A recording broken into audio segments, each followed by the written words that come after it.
Isma. Well, this expression cannot just be defined in one word because it represents a lot of things.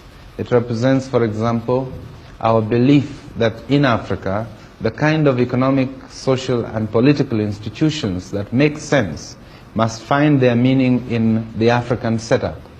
That any new organization which we bring up must be based on some traditional concept to life.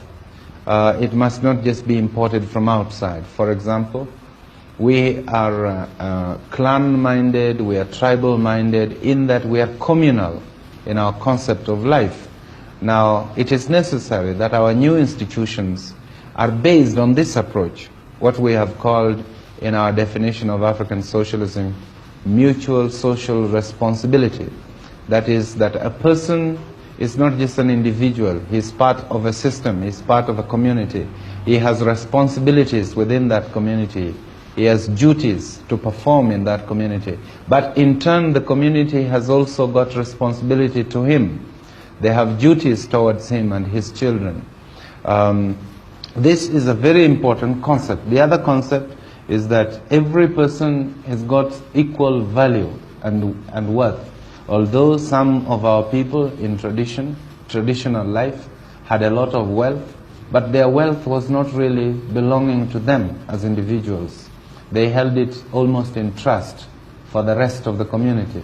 And when any of the members of the community got into trouble, or when he wanted cows to pay dowry, he always looked to this as a position which he could also have access to. So that there is this element of acknowledging individuals as equal humans in the community. The third one is that every decision was made through consultation and discussion and by a consensus. There was no question of one person deciding for the rest or of a minority deciding for the rest. There was also a proper procedure which laid down how every decision must be taken and at what level different decisions must be taken. There was a procedure by which certain members of the community attained seniority, and by that seniority they were in a position to take certain decisions on behalf of the community. This is the democratic nature of our society. And lastly, there was the element that there was belief in a supreme being. That is, we paid homage to God or gods. We acknowledged there existed a God. We had certain religious functions, not denominational, but born in our tradition. Before we harvest, we have to do certain things to pay homage to God. Before we go to break the ground for cultivation, we pay homage to God. So that there is a distinction, for example, between what we believe in as socialists and what the communists believe in. There is a basic distinction. The other distinction with other socialists, say the democratic socialists, the Christian socialists of Europe, and the Labour Party in Britain, is that we believe that our socialism must be founded from certain African traditions. Now, into this Kenya, countries from around the world want to help to come with their aid. And I understand that you are interested in assistance from abroad, is that right? This is true, yes. Now, what kind of aid would you be mostly interested in, Mr. Mboya? Well, there are two major problems in a developing country like ours. One is the shortage of manpower, and the second is the shortage of capital. Capital both for government activities and also for investment in the private sector.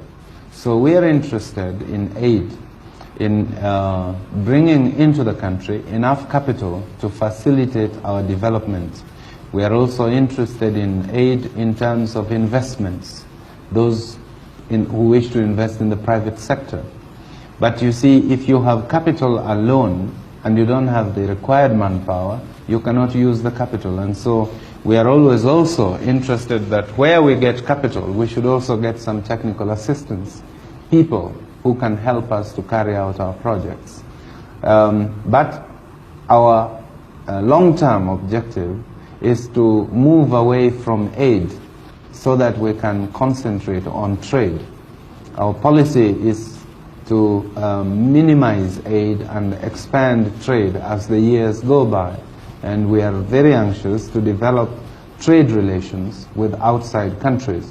I think mostly we want to develop trade relations with our neighboring countries within Africa, because in the final analysis, intra-African trade is more important to us than trade with foreign countries who have a very highly sophisticated economic setup. How is your thinking when you think of the slogan Africa for Africans? What role will the Europeans and the Indians play in the future Kenya? Well, I think one thing is to distinguish between what this means in terms of government. What it means in terms of government is that the governments of Africa must be African governments. This is really what it means. Beyond that, we concede, like every other part of the world, that you will have foreigners living amidst our people, and they will be governed by the laws of the land. Also, we have in our constitution provision for other people to become citizens, and there are a number of Asians and Europeans who have become Kenyan citizens since independence, and they will enjoy the same rights as myself or any other African. So to that extent they are Africans, and they should, just like myself, say Africa is for the Africans. What we're really saying is to exclude foreign powers from interfering in our own local affairs, and also to eliminate colonialism and minority rule from Africa. So if I came here and settled and behaved well and applied for citizenship and acquired citizenship, could I also be a member of your parliament and also be a minister? Yes, in fact we have a white man who is a minister in the Kenya government. We have another one who is a minister in the Tanzania government. There's another one who is a minister in Zambia. So there are many white people who are already members of parliament and even members of the cabinet. In the case of the Kenya minister, Mr. Mackenzie, he is not only a white man, he is a former South African, but he's become a Kenya citizen, and he is accepted by the Kenya people. He is a member of our party, and as a result he has become a minister since independence.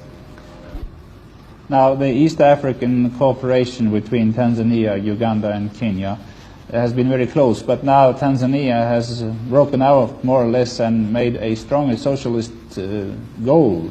Does that affect the cooperation in any way, do you feel? Well, it does depend on how this is done. So long as there is harmony between our policies, we can continue in a cooperation, although our different countries may take different paths towards socialism. I don't believe that Tanzania is any more socialist than Kenya. It is just that their approach is slightly different from ours. I think that eventually it will be possible to harmonize some of these approaches within the context of East African cooperation. Are you thinking of nationalizing the banks and these other companies which Tanzania now do? No, we don't think of doing the same things as Tanzania. Our policy on nationalization has been very well defined in our government paper on socialism. We will only nationalize where it becomes absolutely necessary to do so, and where it is because there is no other means of securing the right responses to the economic needs of the country. But we do not nationalize indiscriminately, nor do we believe in it dogmatically. It has been said by people who know quite well the problems of the world that the underdeveloped countries become poorer and poorer and the rich countries become richer and richer, that the distance is growing larger and getting smaller. Is that true to any extent, and how should we overcome this problem, do you think? This is very true, and I have defined it very, very comprehensively in my speech at Lagos. which I have since published, showing how difficult these terms of aid, terms of loan and so on have been getting, and also the terms of trade between the developed and developing countries, and also showing how these per capita incomes in the developed countries have been going up, whereas those in the developing countries have been remaining stagnant or even reducing.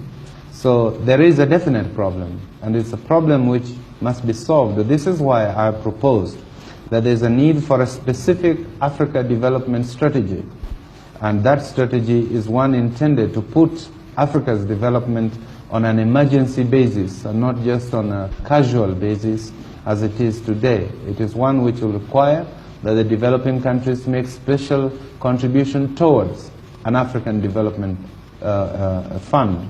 It is one which will require that African states themselves contribute towards a general African development program, which requires cooperation between them.